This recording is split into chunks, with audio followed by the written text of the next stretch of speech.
네, 이번 선거가 두 번째 도전입니다. 4년 전이었죠. 2018년 민주당 경선에서는 이영섭 후보와 맞붙어서 고배를 마시지 않습니까? 이번에 다시 도전장을 던졌습니다. 재출마를 결심하게 된 결정적인 이유들이 있을 텐데요. 글쎄 지금은 이제 리더십이 변화되기를 바라고 있는 것 같아요. 특히 윤석열 정부가 이제 들어서면 더더욱 새로운 리더십이 자리 잡아주길 바라고 있는 것 같습니다. 그 새로운 리더십이라는 것은 지금 172석의 민주당의 입법 권력, 민주당의 입법부, 여기하고 소통할 수 있는 그런 리더십, 또 대통령이 바뀌고 장차관이 바뀌고 청와대가 바뀝니다마는 행정부하고 인적 네트워크를 누가 가지고 있는 거냐, 그런 점에서 제가 청와대에 있었던 것, 이것이 크게 역할을 하리라고 보고 새로운 광주를 빠르게 변화시키고자 제가 나섰습니다. 새로운 리더십이 바로 나다, 이런 말씀인 것 같은데요. 네. 네, 강기정이 왔다, 광주가 달라진다라는 슬로건에서도 자신감을 좀 느낄 수가 있었거든요. 4년 전과 비교했을 때 어떤 게 달라졌나요? 우선 이제 제가 청와대 나온 이후에 살을 좀 뺐습니다. 청와대 나온 이후에 건강 상태도 많이 악화되어 있어서 술도 끊고 산도 타고 또 열심히 푸시업도 하고 해서 몸무게도 줄이고 아무튼 정신이 맑아졌습니다. 더불어 청와대에서 1년 8개월 동안 배웠던 정치 전반의 대한민국의 정치, 경제를 우리 지역에 어떻게 좀 심어볼까, 변화시켜볼까, 이런 점이 크게 달라졌다고 봅니다. 강 후보님의 경쟁력은 어떤 건가요?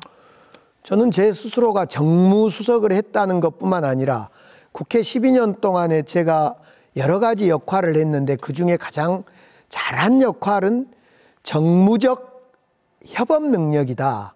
제가 소통과 공감 능력이 상당히 뛰어납니다. 때로는 국회에서 충돌도 있고 충돌의 매일 앞에 섰던 그런 좀 강한 면도 있지만은 상당 부분은 제가 협업과 소통과 경청의 달인입니다. 그러면서 여러 가지 앞서 말씀드린 기초노령연금법, 장기요양보험법, 국민연금 개혁, 그리고 여러 가지 아무튼 그런 일을 했던 것이 저의 장점이라서 저는 그것을 정무적 리더십이다. 물론 당연히 추진력은 저의 원래 강점이었고요. 네, 본인의 강점 아주 쉬운 말로 이렇게 설명해 주셨는데 감사합니다.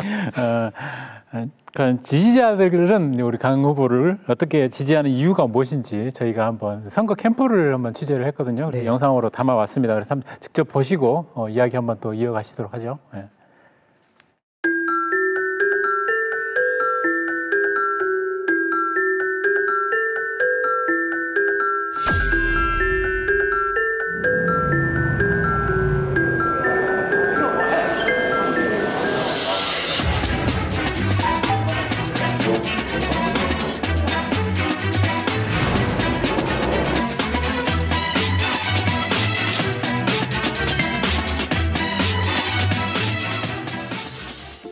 제가 알고 있는 강수석님은 어떤 일이 맞닿게 되면 빠른 해결을 할 수 있다는 생각이 들었어요. 그리고 사회적 이슈화가 나오면 바로바로 이렇게 그 언론에 내서 자기 입장을 표명하는 걸 보고 이런 사람이면 강주시를 이끌어가도 되겠구나라는 생각이 들었어요.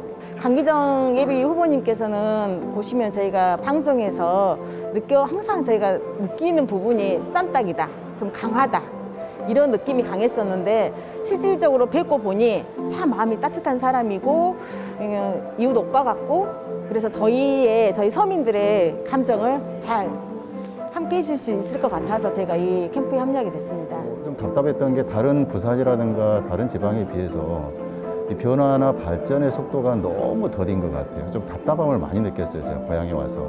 그래서 뭔가 좀 변화를 추구하고자 하는 그런 그 시장이 강기정이다라는 생각을 가지고 제가 합류를 했습니다. 청와대 계실 때부터 굳건하게 본인이 하고자 하시는 일을 하는 걸 보고 이제 저도 꼭 힘이 되어드리고 싶었습니다.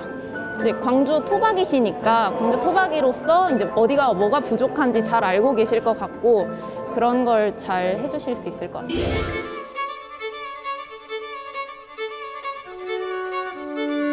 오후에서 8명이 종이 하나 없이 완전히 1시간 동안 프리토킹을 합니다. 그래서 그러려면 9시 10분 회의가 시작되기 전에 저는 한 7개 회의를 하고 가요. 빠르게가 핵심입니다. 빠르게.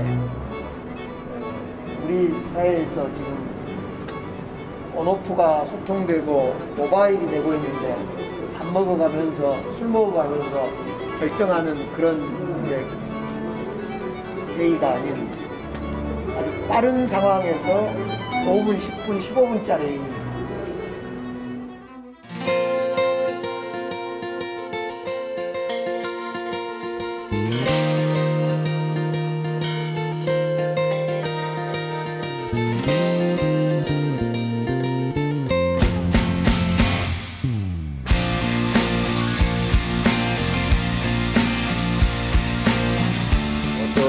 프레임이나 틀에 박힌 사람이 아니라 확장성이 무한한 가능성을 가지고 있다, 그렇게 표현을 하고 있습니다.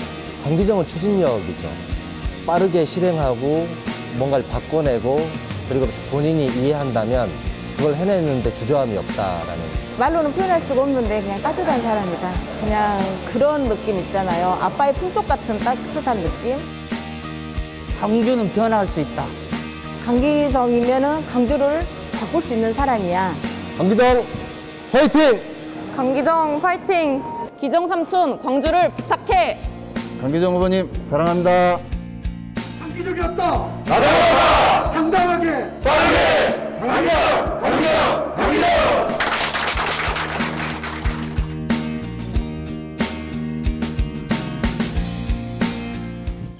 캠프 분위기가 참 좋네요.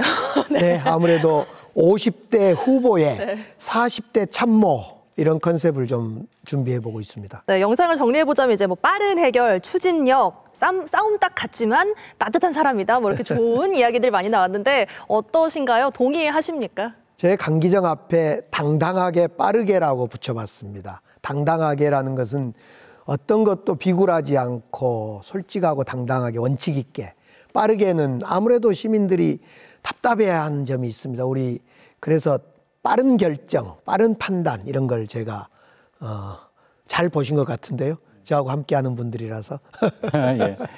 네. 그런데 이제 강기정 후보와 관련된 그 인터넷 검색 알고리즘을 이제 따라가다 보면 투사 정치인, 이제 웃기정, 저격수, 뭐 이런 표현들이 단어들이 나옵니다. 그러니까 지지자들은 저렇게 긍정적으로 바라보고 있는 그런 그 추진력 있고 강단진 모습이 일반 시민들에게는 강경한 이미지로 비춰지고 있다는 것 후보님께서도 너무 잘 아시지 않습니까? 그렇습니다. 그러면 이런 것을 벗겨내기 위한 어떤 전략 있습니까? 저런 강성 이미지가 심어졌던 건 2008년, 9년, 10년 이명박 박근혜 정부 시절인데요. 그때 우리가 노무현 정부에서 이명박 정부로 정권이 바뀌면서 한나라당이 강하게 밀어붙였어요. 그때 우리 의석이 84석이었습니다. 종편법, 4대강 날치기법, 마스크법 이런 법을 막 치고 들어올 때 저는 저항해야 되겠다. 그러다가 충돌이 됐고 소위 강한 강기정 또는 뭐 싸움딱 이런 그 프레임에 걸리게 된 거지요. 저는 제가 싸움을 좋아하는 사람도 아니고 사적 이익을 위해서 싸움을 한 것도 아니기 때문에 저런 싸움 프레임은 제가 감당해야 할 몫인 것은 분명합니다. 그러나 제가 이면에 저렇게 싸움하고 이런 것 말고 일했던, 제가 12년 동안 국회에서 일하고 청와대에서 일했던 그 일했던 면모를 봐주시면 강기정은 일꾼으로 다시 보인다. 그 점을 저는 이제 말씀을 드리고 싶은데 시간이 많이 부족하지요. 그 이제 프레임에 걸렸다 이런 이야기를 해주셨는데요. 아무래도 현재는 지금 시민들이 마음을 정하지 못한 부동층이 40% 이상으로 지금 나오고 있지 않습니까? 네. 그런 부동층을 공략하려는 전략은 어떤 걸 갖고 계신가요? 저는 이제 우선은 그 시민들이 판단할 때 어떤 정책 이런 걸로 볼기도 하고 이미지로도 봅니다. 저에 대해서 저를 10분만 만나보면 시민들이 또 유권자들이 다르네?